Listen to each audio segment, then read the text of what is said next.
You're listening to the Doctor Who Collectors Podcast, broadcast in mid-May 2021. Today, we discuss the outdated nature of Doctor Who on Laserdisc, Betamax, and something called video2000. We also discuss how to care for those. Also, an outrageous offer by John Peel, of all people, a wonderful person.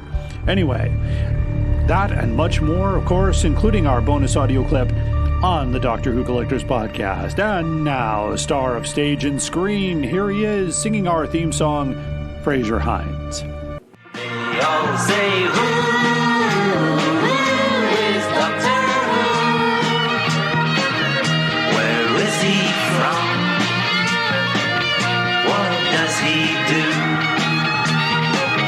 They wonder who is Doctor Who? So I ask you, who's Doctor Who? Welcome back to the Doctor Who Collectors Podcast, the podcast that explores the sometimes outdated and antiquated world of Doctor Who collecting, those who collect, and issues surrounding Doctor Who collecting, and of course, all kinds of Doctor Who merchandise. I am Larry Van Mersbergen, your host, and I've been collecting Doctor Who since 1981, and you know the story already, but I opened one of the first Doctor Who stores in Chicago, 1984, called Bundles from Britain, and we had a dealer's table at TARDIS 22 in November 1985 at the Hyatt Regency Chicago, and we were fortunate to be mentioned in a wonderful book called Red, White, and Who, The Story of Doctor Who in America. You can find Bundles from Britain on page 384. That was the name of the company. You can find a convenient link to buy this book on the front page of our website at drwhocollectors.com. We are not earning any money on that book. We just want every collector to have a copy. Speaking of links, of course, I want to remind you of two great resources for collectors. First one is timelash.com, which is a free website to keep track of your books, vinyl, and CD collection. You can log in, register for a free account, and keep track of what you have, keep track of a want list, even look up things that are out there. Unfortunately, they used to have a way of connecting it to eBay, but eBay, of course, changed its logarithm, and that's not possible. But there are links to Amazon. So it's a wonderful thing. We special thanks to Dan O'Malley, who has that site up and running, and I've worked with him on a few occasions to provide images and things that he needs for his site. If you're not sure what you have, if it's not something that's located there, then you need to go to David J. Howe's Transcendental Toy Box at drwhotoybox.co.uk. Of course, David Howe is a good friend of mine, and he's one of the best resources for Doctor Who collectors. Of course, his great book, the Transcendental Toy Box, is out of print, but you may still be able to find copies out there. Of course, if you're looking for great Doctor Who items at great prices, then look no further than DoctorWhoStore.com, and that's Alien Entertainment here in Lombard, Illinois.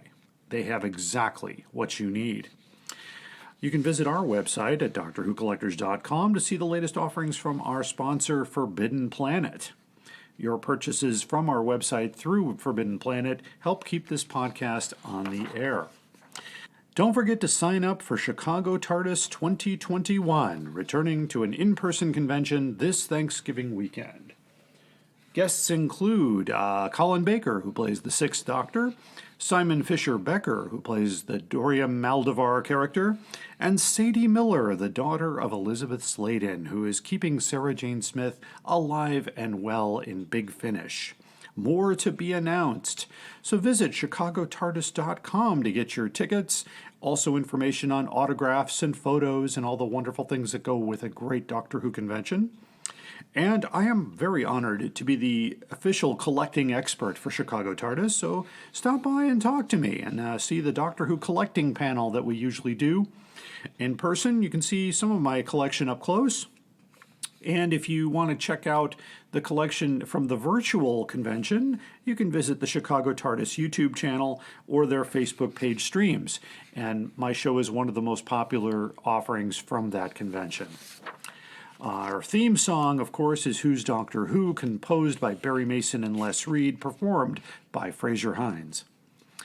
Consider becoming a friend of our podcast, and you can support us primarily at Podbean, and you can visit us at doctorwhocollectors.podbean.com. You can hear this podcast anywhere you get your podcasts, including now Stitcher Radio and Pandora. We are also a proud member of the Doctor Who Podcast Alliance, and you can find more great Doctor Who podcasts at drwhopodcastalliance.org. Also, be sure to check our eBay store for some rare offerings that come in, usually duplicates or promo items, and the sale of those items do help keep the podcast on the air. A couple of podcasts I want to call your attention to. Be sure to tune in to Police Box in a Junkyard, podcast where a random Doctor Who story will be discussed. I've been a guest on a few episodes, and it's hosted by Eric Branson, and you will find it on SoundCloud as part of the Video Junkyard podcast family. You should also be listening to the Doctor Who Target Book Club podcast, hosted by my good friend Tony Witt, along with Alison Fitch-Seyfried and Dalton Hughes. They are reviewing the Target books in story order, and as of this recording, well into the Tom Baker years. Always interesting to me that they're reading them in story order. They were definitely not published in story order. I've had the honor of being a guest on several podcasts, and I recently loaned copies of the Doctor Who Junior books to their podcast, our Podcasts Helping Podcasts program, in order to help them prepare for that podcast, since those books are not easy to find. Tony's a frequent guest on our show, so in fact, anytime we mention the word Target book in our main story, we have to use Tony as our guest. He's our expert and provides a great insight into those Target books. I'm also proud to announce that we are doing one of the very first joint podcast episodes with the Doctor Who Collectors podcast and the Doctor Who Target Book Club podcast. We're going to be doing a very special Doctor Who item, which is a book that was published back in 1981.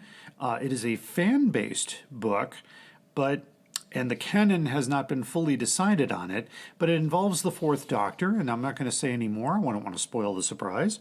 But they will review the book as the Target Book Club podcast, and then we will move into the Collectors podcast and discuss the collection of the original edition, the reprints, and various things that have happened with that book over the years.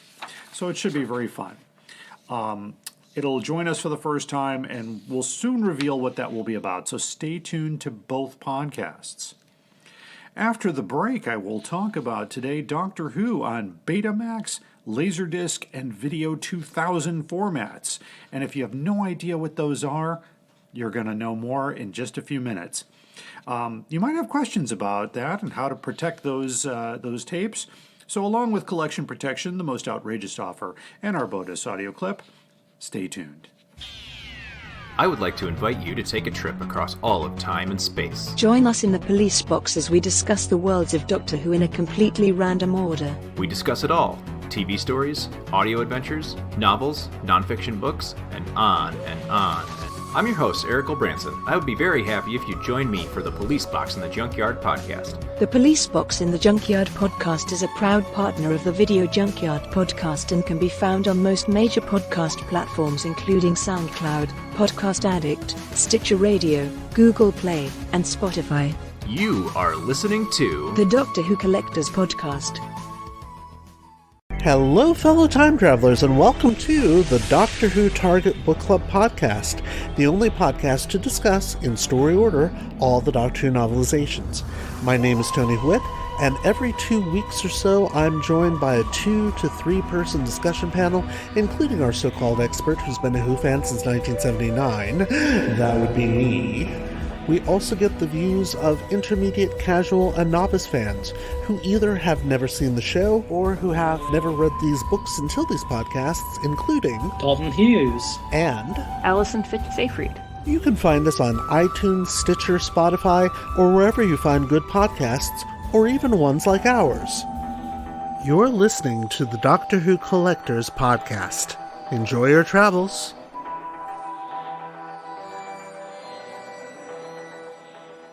Up there is the scanner, those are the doors, that is a chair with a panda on it. Sheer poetry, dear boy. And now it's time for the main story. Today we're going to talk about unusual video platforms that Doctor Who was released on.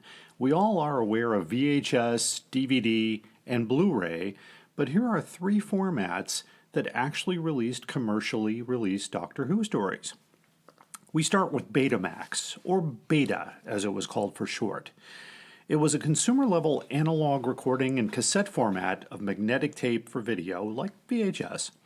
It was later called a VCR, or video cassette recorder.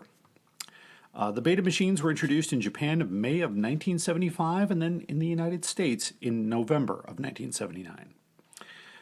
This completely debunks a rumor that Patrick Troughton Doctor Who episodes were recorded on Betamax in the 60s.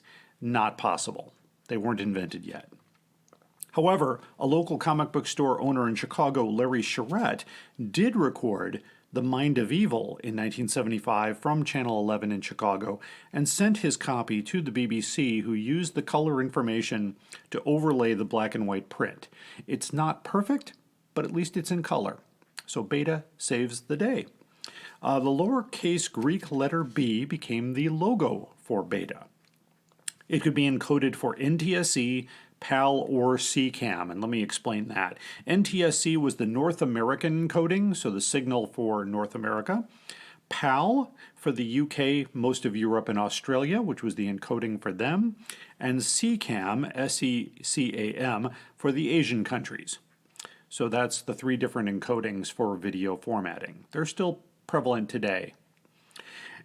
The Betamax was officially discontinued in August of 2002, and blank tape production ended in 2016. So up until a few years ago, you could still get blank tapes. Unfortunately, Betamax could not compete with VHS. They had 60% of the market, so they were really dominating. Many movies and TV shows were commercially released on Beta format, and fortunately for us, Doctor Who was included. However, Doctor Who on Betamax was only released in the UK, possibly Australia, but no formatted tapes were made for the United States. Here are the titles that were released on Beta. So we start with Revenge of the Cybermen in October 1983. Next we have The Brain of Morbius, released in July 1984. Next we have The Pyramids of Mars, released in February 1985. And next, the second Doctor story, The Seeds of Death, released on home video in July of 1985. Next is The Five Doctors, released in September of 1985. Then we have The Robots of Death, released in April 1986. And finally, Day of the Daleks was released in July 1986. So a total of 7 titles were released in the UK on the Beta format. And so far, in the past 60 days, I've only found one Betamax Doctor Who for sale, pricing well over $200. So I'm going to make a guess that these are very difficult to find. I have no Betamax tapes in my collection. Next, of course, we have the Laserdisc home video format, invented in 1963, but not patented until 1970, and then repatented again in 1990. The first time it was demonstrated was in 1972. The Laserdisc was a 12-inch silver disc, like a DVD or CD, but as large as a vinyl record. The first player was available for sale in 1978. And the one disadvantage for Laserdisc was that you could not record programs onto the disc. The advantage, though, for home playback was that you had greater control over the playback with fast forward, rewind, and play at slower paces or slow motion, and no user-prohibited functions. How many times have you hit the remote on your Blu-ray and it says, use prohibited? That didn't exist with Laserdiscs. It was a very expensive video format system that wasn't even digital in format. The video on the Laserdisc was analog, like a VHS tape, although the sound quality was slightly better. That was the only advantage. The first Laserdisc movie was released in 1978, and that was the film Jaws, and the last commercial disc was released in 2000. The very high cost of players and discs failed to reach a market in the United States and was discontinued. But fortunately, again for us, we did have Doctor Who titles released on Laserdisc, and this time there were titles released in the USA as well as the UK, with even one title released in China, which is interesting. Laserdiscs were released only in NTSC and PAL formats, so CCAM was not encoded for Laserdiscs, yet we had one Chinese release, so that is a head-scratcher. I'm not sure what encoding was used in the Chinese release. I have not seen a physical copy of it. But here are the titles released in Laserdisc. The first Doctor Who title was Revenge of the Cybermen, just like the beta format, in the UK, December 1983. The next one, of course, was Brain of Morbius in the UK, July 1984. And the next one was Day of the Daleks in the USA, January 1992. And of course, the next one was also in the United States. That was The Five Doctors in August of 94. Next, we had the Ark in Space, released in the UK in October 1996. And then Day of the Daleks was released in the UK in December 1996. Next, we had Doctor Who the TV movie with Paul McGann, released in China in January 1997. This is the only Doctor Who story released in China on Laserdisc or any other format that I could find. And finally, we had Terror of the Zygons, released in the UK in December 1997. So we have 5 titles in the UK, 2 in the USA, and 1 in China. In my collection, I have both copies of Day of the Daleks in USA and UK Laserdisc editions. They are pretty easy to find. You might pay about $100 or more for those.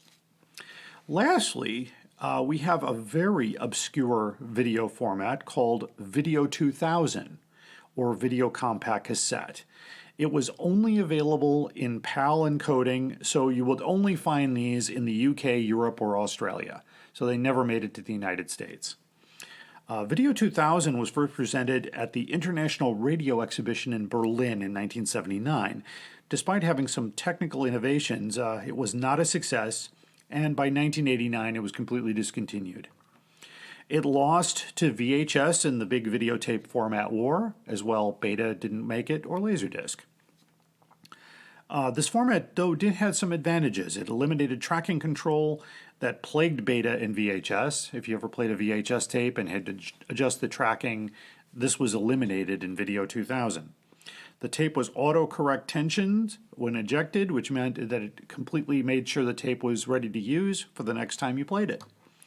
It was the first format to have auto-rewind on all its players, which VHS later added. Instead of a leader, which was a little plastic leader on the tape, it used a magnetic strip on the tape that signaled an auto stop on the player, which was kind of innovative at the time. The machines were very expensive, and they just couldn't compete with the VHS market, so they were discontinued. However, they did release commercial videos on Video 2000 format, including Doctor Who. So these titles were only released in the UK, and only 2 titles were released on Video 2000. And I will use the word rare to describe these 2. I don't like to use that word because it gets applied to target books in the real world, and that's not exactly true. But you had Revenge of the Cybermen in October 1983 and The Brain of Morbius in July 1984 on Video 2000. I have never seen them. I have never seen a cover. I have never seen them, but I can confirm they were released. I have very difficult to find. I do a regular search on the UK version of eBay, and I've never seen one. So, of course, by comparison, and I'm not going to focus on VHS releases in this episode, I will in a future episode. VHS Doctor Who releases, here you go by the numbers. We had 146 in the UK and 138 in the United States. Also 138 in Australia, 2 in Brazil, 2 in Finland, 1 in France, 1 in Germany, 1 in Italy, 4 in Japan, 1 in Mexico, 1 in the Netherlands, 2 in Norway, 1 in Portugal, 1 in Spain, and 1 in Sweden. These editions in Beta, Laserdisc, and Video 2000 are highly collectible and very difficult to find. I would expect to pay higher prices for beta tapes and Video 2000, but I have seen Laserdiscs, and I've actually found a few as recently as this week. But you can expect to pay about $100 on up plus the overseas shipping, because more of them were produced overseas than they were here. If you have any information to add on this, if you know about a release that I didn't mention that wasn't officially recorded or something that sneaked out of the market, give us an email here at drwhocollectorspodcast@gmail.com or on Facebook, Twitter, Instagram, or LinkedIn. Keep collecting. Sad, really, isn't it? People spend all their time making nice things, and other people come along and break them.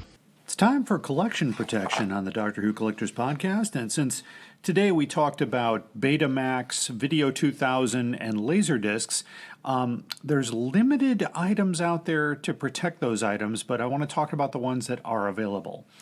First of all, of course, we talk a lot about Bags Unlimited Incorporated, which is one of the best places to get archival material. Unfortunately, they used to have a whole line of things for Betamax, and that's kind of been kind of reduced because those are outdated, antiquated methods of video production, as you learned in the podcast. So one of the things they do have now is brand new. It's called Box Pro Betamax Cartridge and Case Protector Box, 12 mil crystal clear plastic. It's a really, really nice way to store your Betamax tapes. And they slide in, they stand up on their own, they're very rigid. And you can get 5 of them for about $5.81. So that's not too bad. As far as Video 2000 goes, that's a slightly different size. You might be able to fit it into a comic book bag or a slightly similar size bag, but I would measure your video. If you have a Video 2000, measure the dimensions and then go to Bags Unlimited and look at those items. Laser discs are actually quite easy to protect because they are the exact same shape and size as an LP vinyl record. So you can go to bagsunlimited.com and go to the categories under audio and select vinyl record, and those sleeves will protect the laser discs as well. I have 2 laser discs in the collection, as you heard, and both of those are covered with vinyl record bags. So that's the best way to protect these special video items for that. So if you have a specific question regarding collection protection, something you'd like protected but don't understand where to go or what to use, give us an email at drwhocollectorspodcast@gmail.com, or you can find us on Facebook, Twitter, Instagram, and LinkedIn. All my travellings throughout the universe, I have battled against evil, against power-mad conspirators. I should have stayed here. The oldest civilization. Decadent, degenerate, and rotten to the core. Power-mad conspirators, Daleks, Sontarans, Cybermen. They're still in the nursery compared to us. 10 million years of absolute power. That's what it takes to be really corrupt. And now it's time for the most outrageous offer. Today's offer comes in anonymously. They asked not to be identified, which we respect. So if you have a outrageous offer you'd like to share with the podcast, just give us an email at drwhocollectorspodcast@gmail.com. Today we present a seller who lists on Abe's Books, abebooks.com, Abe's Used Books, a great place to get your used Doctor Who books or even some new stuff. However, sometimes we get one with a ridiculous price. This one comes in pretty much not quite at the top. We've had $1 million before, but this one's pretty interesting.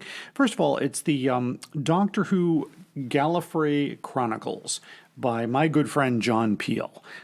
Great author, great guy. We've had him on the podcast before, as a matter of fact.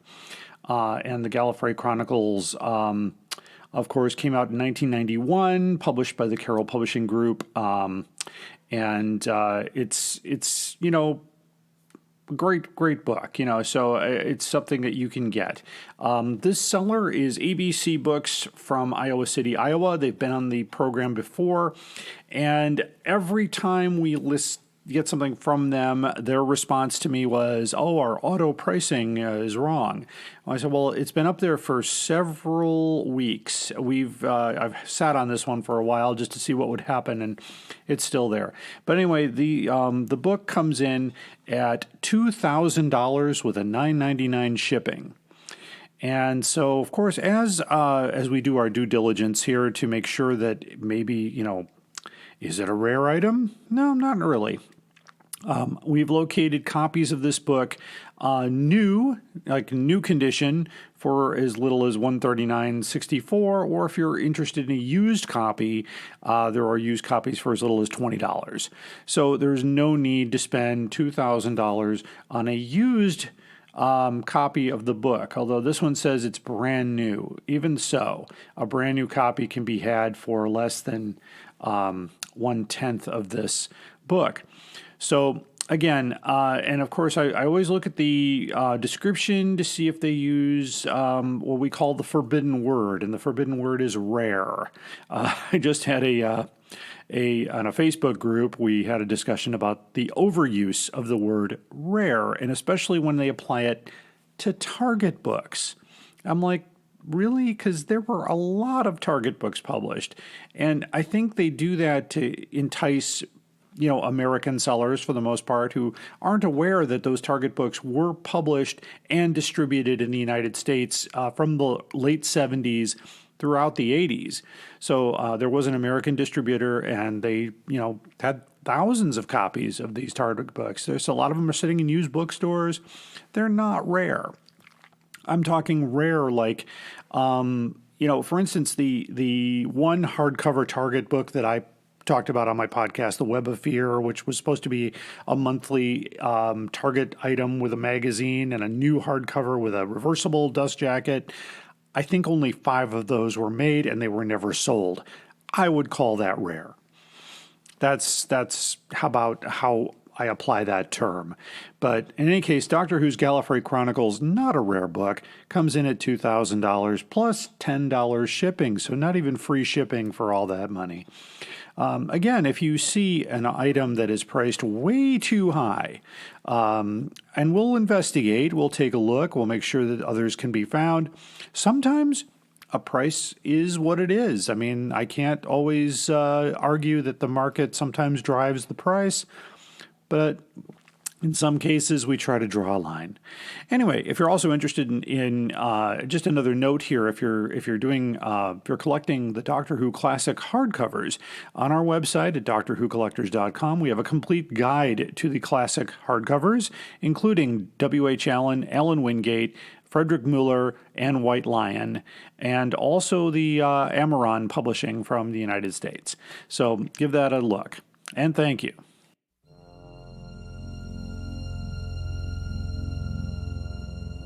Pioneer. The laser. The key to expanding the horizons of home entertainment.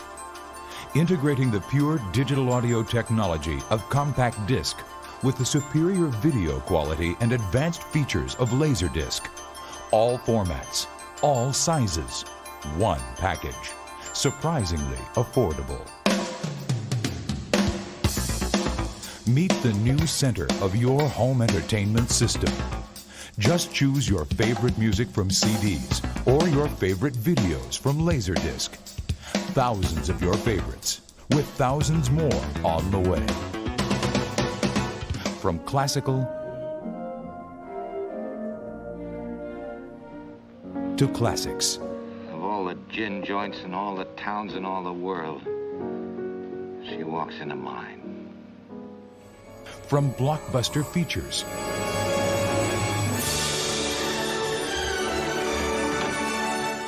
to interactive learning. The sharpest picture. The purest sound. And the hottest entertainment to choose from. Pioneer Laserdisc. It's the best show in town.